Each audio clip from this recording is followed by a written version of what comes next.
જિલ્લામાં વરસાદ યથાવત છે। મેઘરાજા વરસી રહ્યા છે સુરત ખાતે, ત્યારે વિગતો મળી રહી છે। ભારે પવનને લઈ વૃક્ષોની ડાળી તૂટી પડી।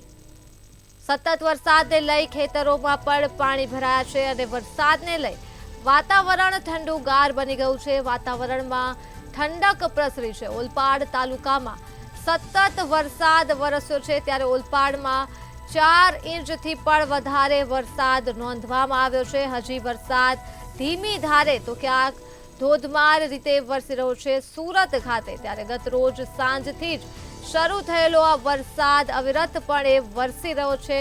સુરત જિલ્લાથી વિગતો મળી રહી છે। ભારે પવનને લઈ વૃક્ષોની ડાળી પણ તૂટી પડી હતી અને સતત વરસાદને લઈ ખેડૂતોના ખેતરોમાં પણ પાણી ભરાઈ ગયા છે। ત્યારે વરસાદને લઈ સુરતનું વાતાવરણ ઠંડુગાર બન્યું છે। ઓલપાડ તાલુકામાં પણ સતત વરસાદ વરસી રહ્યો છે, ત્યારે સુરતના ઓલપાડમાં 4 ઇંચથી પણ વધારે વરસાદ નોંધાયો છે। વિગતો વરસાદને લઈ સુરતથી મળી રહી છે। સુરત જિલ્લામાં વરસાદ યથાવત વરસી રહ્યો છે, અવિરતપણે વરસી રહ્યો છે। ત્યારે આ મુદ્દે જ આપણી સાથે સંવાદદાતા મહેન્દ્રસિંહ જોડાઈ ચૂક્યા છે।